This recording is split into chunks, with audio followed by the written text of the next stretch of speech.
Kasi marunong na ako mag-English. Tingnan mo. Hi, what is your name? What is your... What is your name? Eh, mas maganda basahin yung English. Basahin mo nga. Tingnan mo. Oh. Ano ba basa niya?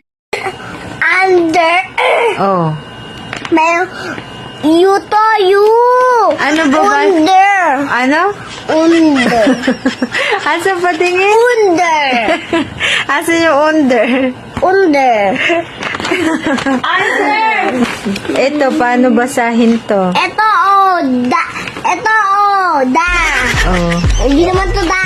Ano? Hoot. Ano? Hoot. Di ba? H-U-T. Oh, ano basa? Oh, gusto mo pa ba magbasa English?